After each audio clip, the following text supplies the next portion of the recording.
2 ലക്ഷത്തിന്റെ പണപ്പെട്ടി പൊക്കിയിരിക്കുകയാണ് Ryan. Super ആയിരുന്നോ അതോ ആവശ്യത്തിലധികം സമയം ബിഗ് ബോസ് കൊടുത്തോ? ഇനി ബിഗ് ബോസ് എന്തായാലും കൂടുതൽ സമയമൊന്നും കൊടുക്കത്തില്ല, ടഫ് ആക്കുമെന്ന് പറഞ്ഞിരിക്കുകയാണ്. വിന്നിങ് എമൗണ്ട് ഇപ്പോൾ കുറഞ്ഞു. വിന്നിങ് എമൗണ്ട് കുറഞ്ഞ് എവിടെ വരെ എത്തി? 47,50,000 എത്തി. ഇനി ജയിക്കുന്നയാൾക്ക് 47,50,000 കിട്ടത്തുള്ളൂ. ഇവരെടുത്തോണ്ടിരുന്നു കഴിഞ്ഞാൽ ഇത് തന്നെയായിരിക്കും നടക്കാൻ പോകുന്നത്. പിന്നെ ഇന്ന് വിശാലിന്റെയും അൻഷിതയുടെയും ചെറിയൊരു കോംബോര ഒരു സംസാരം അതിനകത്ത് വരുന്നുണ്ട്. പിന്നെ മാക്കാപ്പ ആനന്ദ്, അറിയാലോ, തമിഴ് ഓഡിയൻസ് ഭയങ്കരമായിട്ട് എക്സ്പെക്ട് ചെയ്യുന്ന ഒരാളാണ് ബിഗ് ബോസിലേക്ക്. അടുത്ത സീസണിലേക്ക് എങ്കിലും വരണം. ഭയങ്കര സപ്പോർട്ടുള്ള ഒരാൾ, ഒരു ആങ്കറാണ് മാക്കാപ്പ. ആക്ടറാണ്, ആങ്കറാണ്, ഒക്കെയാണ്. മാക്കാപ്പ ആനന്ദ് ഇന്ന് ബിഗ് ബോസിലേക്ക് എൻട്രി ചെയ്തു.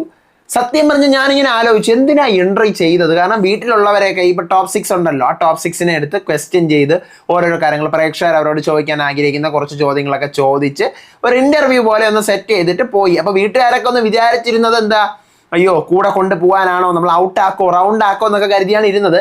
സത്യം പറഞ്ഞു കഴിഞ്ഞാൽ പണപ്പെട്ടി ഇങ്ങനെ പോവുകയാണെന്നുണ്ടെങ്കിൽ ഒരൊറ്റ മനുഷ്യനും എടുക്കത്തില്ലെന്നല്ല, എടുക്കും, ഔട്ട് ആവത്തില്ല. അപ്പോൾ ഒന്നുകിൽ ബിഗ് ബോസ് ചെയ്യാനുള്ളത് റൂള് മാറ്റണം. പണപ്പെട്ടി എടുത്തിട്ട് നിങ്ങൾക്ക് അകത്ത് കയറാൻ പറ്റിയില്ല എന്നുണ്ടെങ്കിൽ ആ പണപ്പെട്ടിയോട് കൂടി നിങ്ങൾ പുറത്താവും. അങ്ങനെ കൊണ്ടുവരണം. ഇല്ല എന്നുണ്ടെങ്കിൽ മിഡ് വീക്ക് നടക്കുമെന്ന് എനിക്ക് തോന്നുന്നില്ല. മിഡ് വീക്ക് അവർ നടത്തൂല. ചിലപ്പോൾ ഫിനാലയുടെ തലേന്ന് കണ്ടസ്റ്റൻസ് ഒക്കെ വന്നിട്ട് ഇറങ്ങി പോവുമല്ലോ. ഇവരെന്തായാലും വെള്ളിയാഴ്ച ഇറങ്ങും. ശനിയാഴ്ച ഒരു മിഡ് വീക്ക് വെക്കാൻ ചാൻസ് ഉണ്ട്. മിഡ് വീക്ക് അല്ല, ഫിനാലയുടെ തലേന്ന് ഒരാളെ ഔട്ടാക്കാൻ ചാൻസ് ഉണ്ട്. വേറെ ഒന്നും ഇന്ന് നടന്നിട്ടില്ല. പിന്നെ അർണവും അൻഷിതയുടെ ആയിട്ടുള്ള എന്തൊക്കെയോ പ്രശ്നങ്ങളും ജസ്റ്റ് ഒന്ന് പറഞ്ഞു വെക്കുന്നുണ്ട്. വേറെ വിഷയം ഒന്നും ഇല്ല എന്ന്. അപ്പോൾ വൈകിപ്പിക്കേണ്ട, തുടങ്ങാം. ഇന്നത്തെ ബിഗ് ബോസ് സീസൺ 8 തമിഴിൻ്റെ ഡേ 101 ജനുവരി 15 ഫുൾ എപ്പിസോഡ് റിവ്യൂ ആയിട്ടാണ് ഞാൻ വന്നിരിക്കുന്നത്. So welcome back to Ansif moonlight media. I am Ansif. Video ആദ്യം കാണുന്നവർ ചാനൽ സബ്സ്ക്രൈബ് ചെയ്യണം, ലൈക്ക് ചെയ്യണം, ഷെയർ ചെയ്യണം. നിങ്ങളുടെ അഭിപ്രായങ്ങൾ മസ്റ്റായിട്ട് താഴെ കമൻറ്റ് ചെയ്യണം. ഇതുപോലത്തെ ബിഗ് ബോസിൻ്റെ അപ്ഡേറ്റ്സിനും റിവ്യൂസിനും ഒക്കെ ആയിട്ട് ഇപ്പം തന്നെ നമ്മുടെ പേജ് ഫോളോയും ചെയ്യണം. ആദ്യം തന്നെ ഇന്നലെ രാത്രി നമ്മുടെ വിശാൽ അൻഷിതയുടെ അടുത്ത് പറയുകയാണ് അർണവുമായിട്ട് ഒന്ന് ഉരസിയ കേസ്. അർണവ് പറഞ്ഞത് എന്താ, വിശാലിന് അസിൻ വരുമ്പോൾ സന്തോഷമാവും എന്ന് പറഞ്ഞ കേസ് വിശാൽ അൻഷിതയുടെ അടുത്ത് പറഞ്ഞപ്പോൾ അൻഷിത ഇങ്ങനെ ചിരിച്ചോണ്ട് ഇങ്ങനെ കേട്ടോണ്ടിരിക്കുകയാണ്. അർണവിനെ കളിയാക്കുന്ന ചിരിച്ചോണ്ട് അൻഷിത കേട്ടോണ്ടിരിക്കുന്നു. അപ്പം ഞാനിങ്ങനെ ആലോചിക്കുന്നു, അർണവും അൻഷിത കൂടെ ഭയങ്കര ഫ്രണ്ട്സാണ്. അപ്പം അർണവിനെ കളിയാക്കുന്നത് ഇങ്ങനെ ചിരിച്ചോണ്ട് കേട്ടോണ്ടിരിക്കുന്നു എന്ന് ഞാൻ ചിന്തിച്ചു. ഓക്കെ പോട്ടെ. നേരം വെളുക്കുന്നു. നമ്മുടെ ഇനി ബാക്കി എത്ര ലക്ഷമുണ്ട്? 49,50,000 മാത്രമേ പ്രൈസ് മണി ഉള്ളൂ. 50,000 ഇന്നലെ മുത്തു എടുത്തു. അടുത്ത് മണി ബോക്സ് 2 വരികയാണ്. 2 ലക്ഷമാണ് ഉള്ളത്. 25 സെക്കൻഡാണ് സമയം. വീട്ടിൽ നിന്നും 45 മീറ്റർ മാറിയാണ് ഈ മണി ബോക്സ് 2 ഉള്ളത്. ഓക്കെ, അപ്പം ഞാനിങ്ങനെ ആലോചിച്ച് നോക്കി. ഇന്നലെ 30 മീറ്ററിനാകുമ്പോൾ 15 സെക്കൻഡ്. 30 മീറ്ററിന് 15 സെക്കൻഡാണ് ഇന്നലെ മുത്തുവിന് കൊടുത്തത്. അപ്പം 45 മീറ്ററിന് 30 മീറ്ററിന് 15 സെക്കൻഡ് എങ്കിൽ 45 മീറ്ററിന് എത്ര സെക്കൻഡ് കൊടുക്കും എന്നിങ്ങനെ ഞാൻ ചിന്തിച്ചു. അപ്പോഴത്തേക്കും ഇന്നലെ 30 മീറ്ററിന് 15 സെക്കൻഡ് കൊടുത്തെങ്കിൽ ഓരോ 10 മീറ്ററിനും 5 സെക്കൻഡാണ് അവർ ഉദ്ദേശിക്കുന്നത്. 10 മീറ്ററിന് 5 സെക്കൻഡ്, 20 മീറ്ററിന് 10 സെക്കൻഡ്, 30 മീറ്ററിന് 15 സെക്കൻഡ്. അങ്ങനെയാണെങ്കിൽ 40 മീറ്ററിന് എത്ര സെക്കൻഡ്? 20 സെക്കൻഡ്. 45 മീറ്ററിന് എത്ര സെക്കൻഡ്? ഒരു 22 സെക്കൻഡ്. 23 മാക്സിമം. പക്ഷേ ബിഗ് ബോസ് ഇതിനകത്ത് 45 മീറ്ററിന് 25 സെക്കൻഡ് കൊടുത്തിട്ടുണ്ട്. 3 സെക്കൻഡ് കൂടി എക്സ്ട്രാ വന്നിട്ടുണ്ട്. മറ്റതിനെ അപേക്ഷിച്ച് 3 സെക്കൻഡ് കൂടി എക്സ്ട്രാ വന്നിട്ടുണ്ട്. അപ്പോൾ അത് റയാന് പ്ലസ് പോയിന്റ് ആണ്. അപ്പോൾ റയാൻ ചാടിക്കയറി തന്നെ ആദ്യമേ അങ്ങ് പറയുന്നുണ്ട് ഞാൻ എടുക്കാം, പെട്ടി ഞാൻ എടുത്തോളാം എന്നൊക്കെ പറഞ്ഞുകൊണ്ട്. ഓക്കെ, അങ്ങനെ റയാൻ സൂപ്പറായിട്ട് പ്ലേ ചെയ്യുന്നുണ്ട്. 17 സെക്കൻഡിൽ റയാൻ തിരിച്ച് വീട്ടിനകത്ത് കയറുന്നുണ്ട്. അത് സൂപ്പർ പ്ലേ തന്നെയാണ്, അംഗീകരിക്കാതിരിക്കാൻ പറ്റത്തില്ല. അങ്ങനെ 2 ലക്ഷം റയാന് കിട്ടുന്നു. അപ്പോൾ ഇന്നലെ തന്നെ ഓൾറെഡി 49,50,000 ഉള്ളൂ. ഇപ്പം 2 ലക്ഷത്തോടെ പോകുമ്പോൾ 47,50,000 ഇനി വിന്നർക്ക് കിട്ടത്തുള്ളൂ. പിന്നെ പവിത്രയും എടുത്തിട്ടുണ്ട് സാധനം, പണപ്പെട്ടി. നാളെ നമുക്ക് കാണാൻ പറ്റത്തുള്ളൂ. പവിത്രം 2 ലക്ഷം എടുത്തെന്ന് അറിയുന്നു. അപ്പോൾ എത്രയാവും? 45,50,000 ആവും. 45,50,000 ഇനി വിന്നറിന് കിട്ടത്തുള്ളൂ. ബാക്കിയുള്ളവരുടെ കാര്യം അറിയത്തില്ല. നാളത്തോടു കൂടി മിക്കവാറും പണപ്പെട്ടിയുടെ കാര്യമൊക്കെ തീരുമാനമാവാനാണ് സാധ്യത. കുറച്ച് കഴിഞ്ഞ് സുനിത അൻഷിത സംസാരിക്കുകയാണ്. അൻഷിതയ്ക്ക് ഭയങ്കര ഹാപ്പിയാണ് വിശാലുമായിട്ടുള്ള ഒരു ഫ്രണ്ട്ഷിപ്പും കാര്യങ്ങളൊക്കെ. അപ്പം സുനിത പറയണം നിനക്ക് ഇത്ര നാൾ കിട്ടാത്ത സാധനമാണ് നിനക്കിപ്പോൾ കിട്ടിക്കൊണ്ടിരിക്കുന്നത്. അപ്പം നീ മാക്സിമം അത് എൻജോയ് ചെയ്യും. നിന്നെ കൊണ്ടുപോകാൻ പറ്റുന്ന അത്രയും നാൾ നീ അത് കൊണ്ടുപോകണം. ലൈഫ് ലോങ് പറ്റുമെങ്കിൽ. അപ്പോൾ അൻഷിതയുടെ മുഖത്തൊരു ബ്ലഷും ചിരിയും ഒക്കെ ഉണ്ട്. അപ്പോൾ അൻഷിത പറഞ്ഞു അതെ ഞാൻ ഇത്ര നാൾ എന്നെ എടുത്തിട്ട് എന്നെ ഒരുമാതിരി യൂസ് ചെയ്യായിരുന്നു, എന്നെ എടുത്ത് അങ്ങ് മന്ദബുദ്ധിയാക്കി വെച്ചേക്കായിരുന്നു എന്നെ. ഇപ്പോഴാണ് എനിക്കൊന്ന് മനസ്സിലായത് എന്നൊക്കെ പറയുന്നു. വിശാൽ വരുന്നു, ആഹാരം കൊണ്ടുവരുന്നു, അൻഷിതയ്ക്ക് വാരി കൊടുക്കാൻ സുനിത പറയുന്നു, വാരി കൊടുക്കുന്നു. ഓക്കെ. അപ്പോൾ എനിക്ക് വീണ്ടും അൻഷിത ഭയങ്കര നെഗറ്റീവിൽ നിന്നും ബിഗ് ബോസിലേക്ക് വന്ന് പോസിറ്റീവായ ഒരാളാണ് അൻഷിത. വീണ്ടും ഒരു നെഗറ്റീവിലേക്ക് വിശാലമായിട്ടുള്ള ഫ്രണ്ട്ഷിപ്പ്, ലവ് ഒന്നും ഞാൻ പറയുന്നില്ല, ഫ്രണ്ട്ഷിപ്പ് പോകുമോ എന്നുള്ളത് കണ്ടു തന്നെ അറിയണം.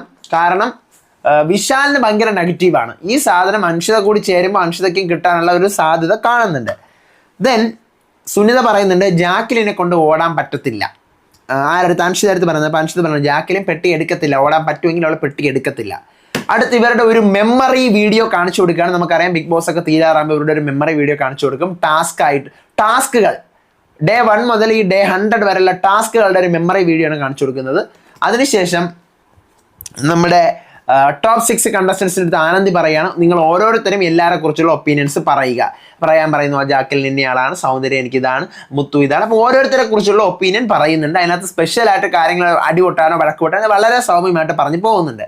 അതിനുശേഷമാണ് മാക്കാപ്പ ആനന്ദിന്റെ എൻട്രി. മാക്കാപ്പ വന്നിട്ട് കുറെ നിങ്ങളടുത്ത് ഓഡിയൻസിന് നിങ്ങൾ എന്താണ് കൊടുക്കാൻ ഉദ്ദേശിക്കുന്നത്, ഓഡിയൻസിന്റെ കുറെ ക്വസ്റ്റ്യൻസും കൊണ്ടാണ് ഞാൻ വന്നിരിക്കുന്നത് എന്നൊക്കെ പറഞ്ഞുകൊണ്ട് ഒരു ഇന്റർവ്യൂ പോലെ ഒരു സമയം ഒരാളെ, ബാക്കി എല്ലാവരും ലിവിംഗ് റൂമിലായിരിക്കും. മാക്കാപ്പ ആദ്യം നമ്മുടെ ആദ്യം ഒരാളെ കൊണ്ടുപോകുന്നു, നമ്മുടെ വിശാലിനെ പവിത്രയെ കൊണ്ടുപോകുന്നു. പവിത്ര അടുത്ത് കുറച്ച് ക്വസ്റ്റ്യൻസ് ചോദിക്കുന്നു. ഇതുവരെ എത്തിയതിനെ കുറിച്ച് എന്താണ്, വേറെ എനിക്ക് ഭയങ്കര ഇമ്പോർട്ടൻ്റ് ആയിട്ടുള്ള ക്വസ്റ്റ്യൻസ് ഒന്നും അതിനകത്ത് ഉണ്ടെന്ന് തോന്നിയില്ല. കാരണം ഇത്രയും ദിവസം നമ്മൾ റിവ്യൂ ചെയ്തുകൊണ്ടിരുന്ന സാധനങ്ങളെ അതിനകത്ത് ഉള്ളൂ. ഇപ്പൊ പവിത്രയെ കൊണ്ടുപോയിട്ട് പവിത്ര എടുത്ത് നോക്കുന്ന ഇതുവരെ എത്തിയതിൽ എന്ത് തോന്നുന്നു, പിന്നെ ഇവിടെ ഉള്ളവരിൽ ഏറ്റവും ഒരു ടഫ് കോമ്പറ്റീറ്റർ ആരാണ്, അങ്ങനെയൊക്കെയാണ് പവിത്ര പറയുന്നത് എല്ലാവരും ഒരുപോലെ. അപ്പോൾ ഒരു കുറച്ച് നേരം വെച്ചാണ് കാണിക്കുന്നത്. അടുത്ത വിശാലിൻ്റെ അടുത്ത് ചോദിക്കുന്നത് എന്താണ് നിങ്ങൾക്ക് സ്ത്രീകൾ എന്ന് പറഞ്ഞു കഴിഞ്ഞാൽ നിങ്ങൾ എങ്ങനെയാണ് കാണുന്നത് എന്നൊക്കെ വിശാലിൻ്റെ അടുത്ത് ചോദിക്കുന്നത്. അപ്പോൾ വിശാലൊക്കെ വിചാരിക്കുന്നുണ്ട് അയ്യോ എന്നെ കൊണ്ടിപ്പോൾ പോവോ ഔട്ട് ആക്കുവോ എന്നൊക്കെ വിചാരിച്ചുകൊണ്ടാണ് ഇരിക്കുന്നത്. പക്ഷെ അങ്ങനെ ഒരു സംഭവം നടന്നില്ല. അടുത്ത സൗന്ദര്യം എടുത്ത് വിളിച്ചിട്ട് ഓരോരുത്തരെ കുറിച്ചുള്ള നിങ്ങൾ അങ്ങനെ ഇരിക്കുമ്പോൾ എക്സ്പ്രഷൻ ഇടൂ, ഇങ്ങനെ ഇരിക്കുമ്പോൾ എക്സ്പ്രഷൻ ഇടൂ, 4 പേര് നോമിനേറ്റ് ചെയ്യുമ്പോൾ പുച്ഛ എക്സ്പ്രഷൻ ഇടൂ, അങ്ങനെയൊക്കെ പറഞ്ഞ് സൗന്ദര്യം എടുത്ത് ആ കേസ് പറയുന്നുണ്ട്.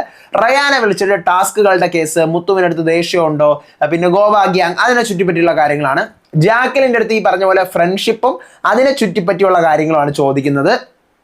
റയാനെ കൂടുതൽ ഒരു ആക്ടർ എന്നുള്ള ലെവലിൽ ചോദിക്കുന്നുണ്ട്.